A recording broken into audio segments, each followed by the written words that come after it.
Hey folks, welcome to The Artist's Craft. I am your host, Stacey Cochran, and we are joined in studio by an outstanding author, Amanda Lamb. Now, Amanda is the crime beat reporter for WRAL TV, and she's got a few books out right now: Smotherhood, Deadly Dose, and most recently, Evil Next Door. So thank you very much for joining us in studio. Thanks for having me, Stacey. Well, tell me a little bit about Evil Next Door. What made you want to write this book? Sure. This was a really compelling story. I covered it for WRAL. It was back in 2002. A young woman by the name of Stephanie Bennett was raped and murdered in her North Raleigh apartment.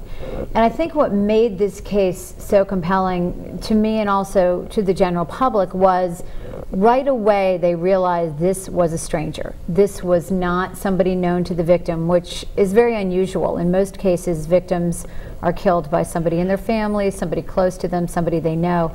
And so everyone became a suspect. In addition to that, everyone was on edge because crimes like this are very unusual in the city of Raleigh. Even as much as we've grown in the last 8 years, we still don't see a lot of stranger crime. And this young woman was just starting out in life. She had just graduated from college, was working for IBM, had moved from a small town in Virginia. Actually, her father felt like this was a big city compared to where she grew up, and he was nervous about her kind of being on her own. But very independent, bright, beautiful young woman, lots of potential. And this was really just a tragedy for this community and for her family, of course. Now, the subtitle for Evil Next Door reads, The Untold Story of a Killer Undone by DNA. Exactly. So how did DNA factor in this investigation, and how was it different than, say, something that was investigated 10 or 15 years prior to this? Right. Well, anyone who watches CSI, Law and Order, all the true crime dramas on television all the time, every night, it seems like every channel, knows that DNA has become a huge part of criminal investigations. And DNA is the best possible evidence. It's definitive. But it can be the worst possible evidence if you don't have someone to match it against. So this was back in 2002.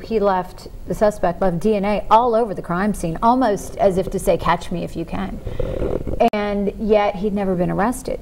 So his DNA was not on file in any databases. Now in North Carolina, everybody who's convicted of a felony, their DNA goes into this bank, if you will, this database. And so anytime there's a crime, they look at this database and try to match the DNA against that database. So he left the DNA, but they didn't have a suspect. And that's why this case took over 3 years to solve. What kind of person was Stephanie Bennett? You told us a little bit about her. Let's dig into that a little bit. Yeah, she was just a really lovely young woman. In all of my research as a reporter and also as a writer, I couldn't find anybody to say anything negative about her. She was actually very humble. She was very kind, just a really nice young lady, and truly an innocent victim. I mean, truly an innocent victim. She had a boyfriend in South Carolina. They were planning to be married at some point. They had talked about moving to be closer together. She lived with 2 roommates. One was her stepsister and her best friend. And on the night she was murdered, her roommates just happened to be out of town. But, after she died, there were so many vigils and events in memory of her. Her father started a scholarship fund which raised tens of thousands of dollars almost immediately. Again, because of the kind of girl she was in her community, in this small town of Rocky Mount, Virginia, where she grew up. She was just beloved, and people couldn't believe that this would happen to anyone, but really that it happened to Stephanie. How does something like this impact her family? How does it impact a family? How does it impact a community? I mean, it was devastating, obviously, to her family and to her parents. And her father really kind of took on the mantle of being the spokesperson for the family, if you will, Carmen Bennett. And he's a very strong man, but a very private man. And all of a sudden, this became a very public, high-profile case. He offered a reward at the time for information leading to an arrest in the case, a very substantial reward. It was $100,000. And so he really had to be out there in front of the media in order to keep this story alive and to keep it in the public eye in hopes that that would help solve it. And he did that, but it was quite reluctantly, as you can imagine. Well, the author is Amanda Lamb. She has just published Evil Next Door, which is a true crime novel that tells the story of Stephanie Bennett's murder and investigation. So one of the questions that I had here was, you know, for folks who are unfamiliar with this or know a little bit about it, what were the circumstances of her murder? What are they going to get in the book? Right. It's you know, it's every parent's nightmare, if you will. First of all, she was living in a first floor apartment, and I would recommend to any young woman, unfortunately, that that's probably, in the world that we live in today, probably not a safe safe place to live.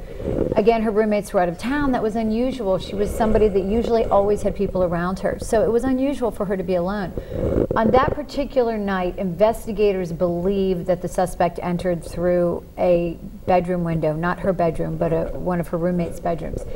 There was, and there is, an ongoing lawsuit about that window. The father contends that the window lock was broken and that contributed to the suspect being able to get into the apartment. He also contends that a lack of lighting and high bushes, there were very high bushes around the window, allowed this guy to slip in. There was also, they later learned that he was a stalker. He was somebody that had looked in Stephanie's window before, and perhaps other women's windows, but he was somebody that was kind of looking for a victim, if you will, and had potentially other victims other than Stephanie. But on this night, everything kind of came together, and he was able to get into her apartment, to rape her, torture her, from what investigators could tell by the way the crime scene was laid out, and eventually strangled her. And she was found the next day after her family couldn't get in touch with her. They had the apartment manager go in and locate her. And right away, again, investigators said that this was done by a stranger. This was not done by somebody close to the victim, because it was just such a horrific scene. In writing Evil Next Door, do you come to a better understanding of the killer? Do you, I wish I could say yes. I wish I could say yes, because I think that would ultimately be what we would all seek by reading these stories, by researching these stories, would be to understand this so that maybe it could be prevented at some point. Unfortunately, in this situation, this man really was somebody that was kind of an enigma, and we never learned very much about him. Through some published reports, we did learn that there was childhood abuse.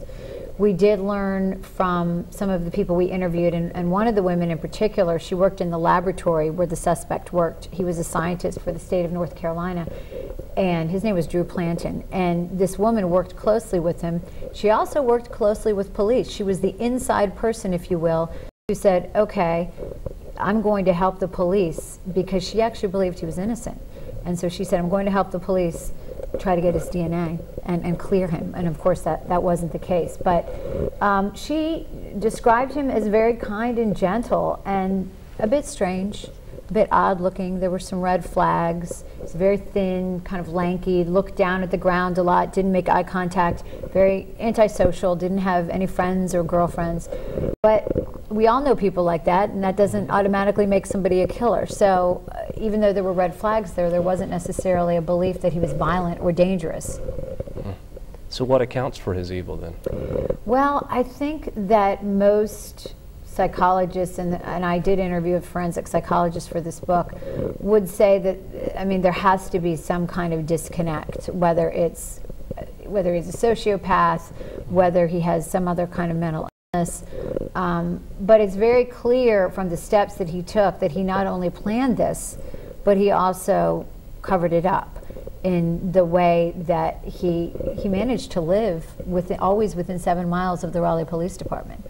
I mean, he wasn't hiding. So he got away with it for quite a long time. So he was a very bright guy. I mean, he was, again, a scientist. He was a very bright guy.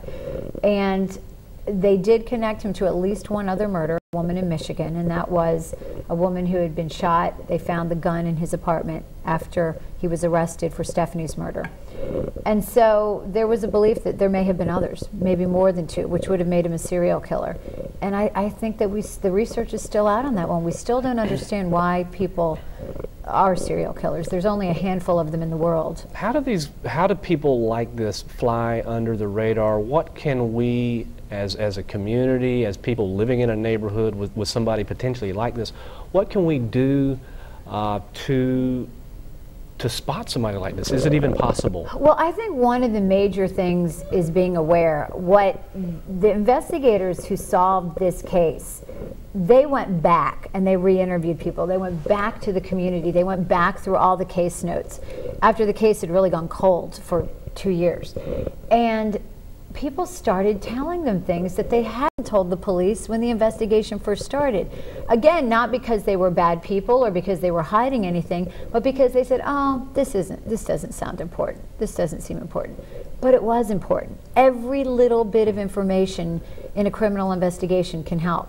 And so what I would say is, if something happens in your neighborhood and police are investigating, try to think back. Try to remember, you know, was there somebody that was unusual walking a dog? In this case, he was a dog walker, and he would frequent Stephanie's parking lot and the area around her building. And again, he was a strange-looking guy, so he was somebody that was noticeable. And so I think that while we may not be able to spot serial killers, if you will, we can at least help the police investigate these cases by trying to jog our memory and trying to remember any little detail that we may think, that maybe this isn't significant. Pick up the phone and call. I guess the fine line is, you know, we've all encountered somebody who was strange or aggressive or hostile or something like that. You know, what should somebody do who's watching the show, who suspects somebody maybe of dealing drugs in their neighborhood but doesn't have any hard evidence? What do you do? Well, I mean, I would again go back to consulting with the police. Both Raleigh and Cary, for example, have districts, so you could actually go to the district headquarters in your area and talk to somebody face to face. I mean, you don't have to just call some generic number and get, you know, the front desk at the police department and hope your message will be passed on. You can actually talk to the people who are patrolling and in charge of your particular neighborhood, your particular area, and they want that information. I mean, they really do. But in terms of could we spot it before it happens and prevent it, I think that would be very difficult to do, because again, like you said, we've all come in contact with people that we think are odd. In this case, they called Drew Planton a strange bird, was one of the expressions somebody at the apartment complex used. Doesn't qualify somebody necessarily as a serial killer. So I think it's just keeping your eyes open, being aware, and if you do have serious concerns, try to get the authorities involved, absolutely. Well, the author is Amanda Lamb. The book is Evil Next Door. It's the story of the Stephanie Bennett murder and rape case and investigation. How does Raleigh compare to similar cities of its size? Well, in terms of crime, I mean, obviously our population is growing. We have more crime, but most of our crime, and specifically murders, involve, again, people that know each other. Domestic homicides and homicides involving drugs or gang activity. So this is the anomaly. This still is very rare. Back in 2002 when this happened, this was the only rape murder in North Carolina. We have rapes, we have murders, but those two things coming together are still very unusual. I mean, we still live in a very, very safe community. And, you know, part of that is that we don't have some of the big city problems that other cities have because we don't have the population. But I think the other part of it is that we do have very good police departments. We have a lot of prevention. I think people are more aware. People watch out for each other. I mean, we have real communities where people pay attention to what's going on and try to, you know, make sure that not just they're safe, but their neighbors are safe as well. Of course, the story that folks in Raleigh are following closely right now is the the Board of Education member Kathy Taft's murder. Absolutely. From a few weeks ago, a couple of months ago. What is the status of that now?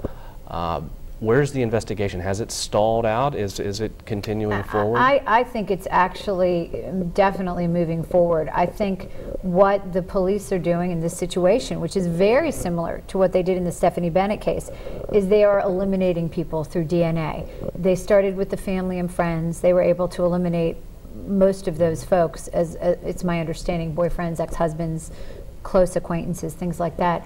They went out into the neighborhood. They did people who live in the neighborhood, people who work in the neighborhood.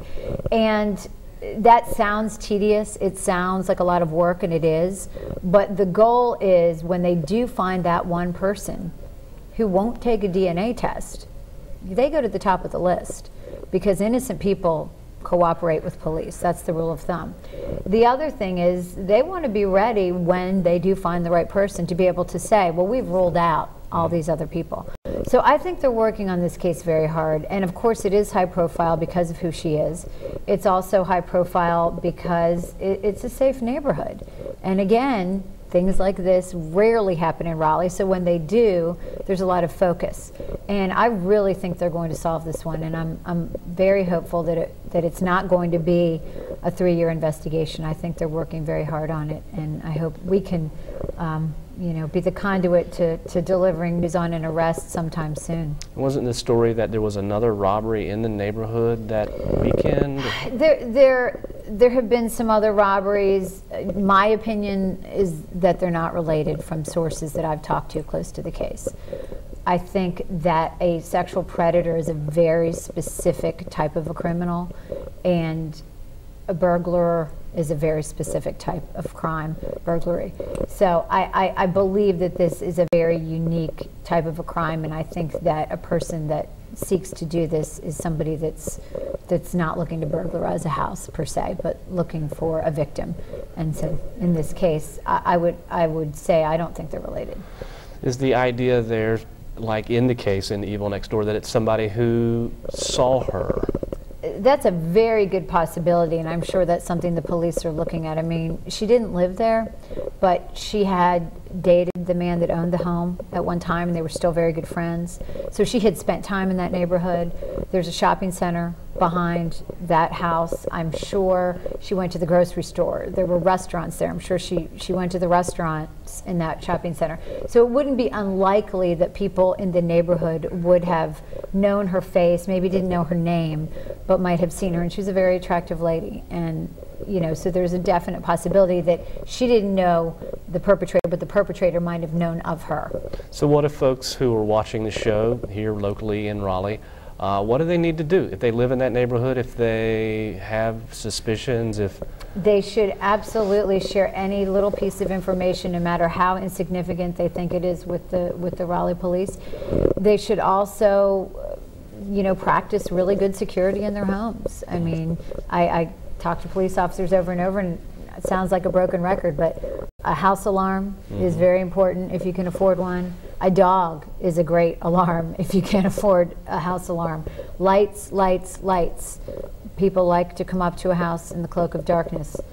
Light your house up like a Christmas tree. It may cost you a little bit more in your electricity bill, but that's a good rule of thumb. So, and then again, neighbors watching out for each other. And this is a neighborhood, by the way, where neighbors know each other and watch out for each other. So that's definitely a plus. In an investigation like the one described in Evil Next Door, how important is good communication among the different agencies involved in the investigation, and where would you rate Raleigh's different agencies that are involved in a criminal prosecution like this? Well, I mean, it's important that Raleigh, of course, in our area is the biggest, well, I shouldn't say biggest, because I'm not sure. The Sheriff's Department covers a very big area, the Sheriff's Office, the Wake County Sheriff's Office, but in terms of handling murder investigations, the Raleigh Police Department handles more murder investigations than any other agency in the Triangle.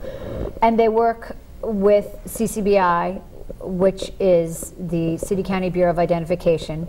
They do some of the forensic tests, not only for Raleigh, but also for Wake County and for some other agencies.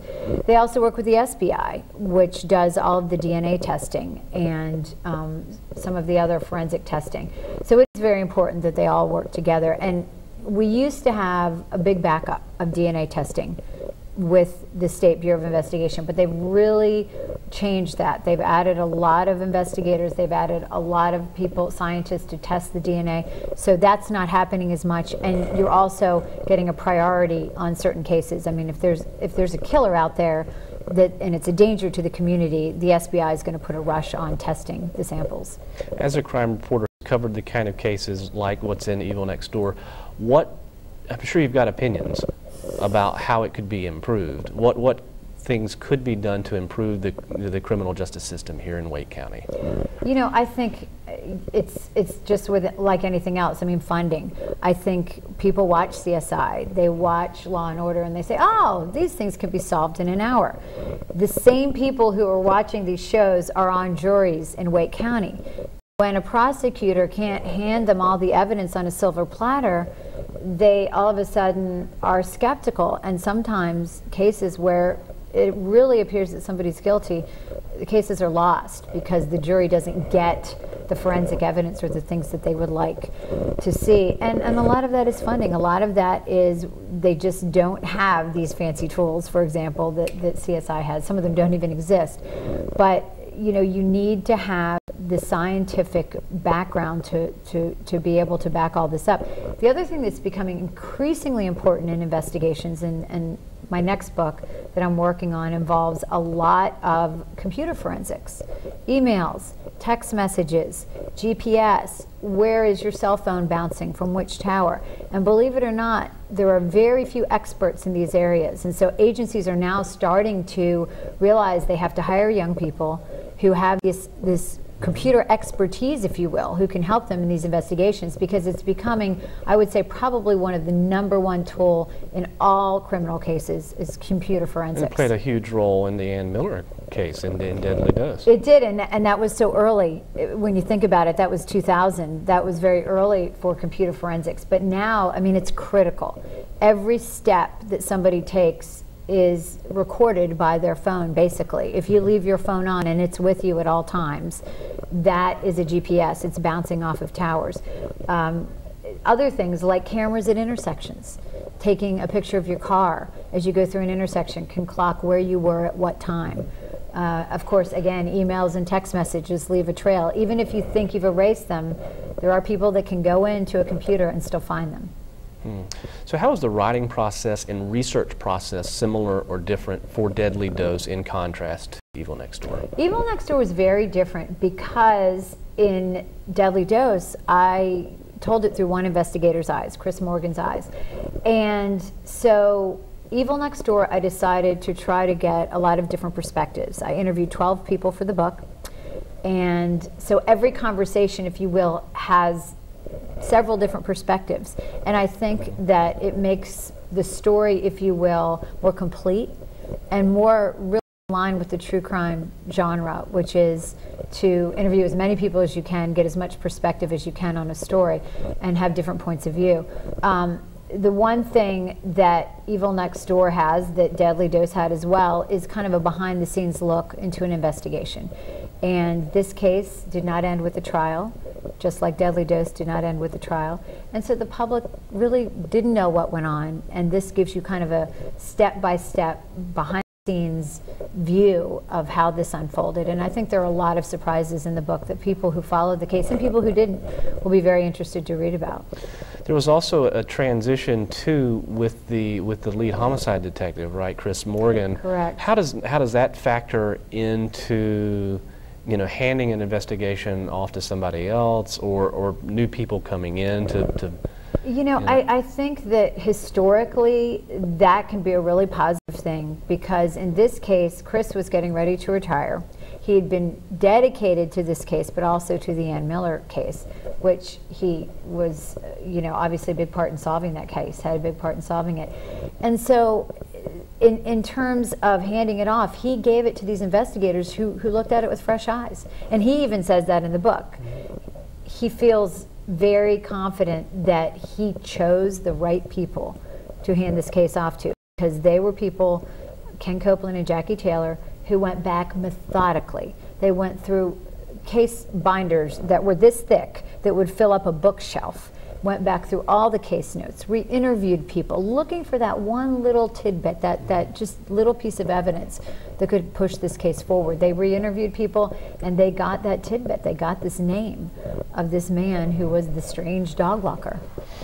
Now, this might be a risky question, but had you sold the book to a publisher before you wrote it, and does that impact how you write a book? I did sell it before I wrote it, which is kind of the nice thing now about being a published author, is that you can do that. So how does that affect your writing and research process? Makes it faster. It's a little bit more pressure. I work better on deadline. I think that's part of, because of what I do for a living. I like having a deadline. I like knowing in 9 months this book has to be done. This was difficult, as was Ann Miller, because a lot of the stuff was not included online, as we include everything online these days. I mean, you know, any current case, you can find search warrants, you can find arrest warrants, you can find 911 tapes. So you literally have to go back and pull the paper and talk to people and check facts and recheck facts, and you can't always do it online. Now, if you're looking at a current case, everything's online. I mean, from the press conferences, again, to the search warrants. So it was a little challenging. I had to fill in a lot of holes, and the way I did that was going back and re-interviewing a lot of the people, and interviewing some of the people for the first time. There was evidence when they searched his apartment that he had stalked other women that he hadn't killed, and these women didn't even know they'd been stalked. So I was actually lucky enough to find one of those women and talk about what it was like to be a survivor, to be one of the women who was not killed by Drew Clinton, and she was very insightful about how that impacted her life. Well, we're coming down to our last 60 seconds here, Amanda. You said that you're working on something new. What can you tell us about that, if any? What I can tell you is that cases have to be adjudicated for a book to be published. So I have a lot of cases that I'm working on right now, and I will have a book out in May 2011, another true crime on a current case in this area that has gone to trial yet. But as soon as it goes to trial, you'll be the first one to know, Stacey. Very cool. That's exciting. It is. Well, for somebody who is interested in finding out more about your books, Evil Next Door, or Deadly Dose, or Smotherhood, which we haven't even had a chance to talk about, where should they go to find out about the best place is to go to my website, which is alamauthor.com. And it's like Mary had a little lamb.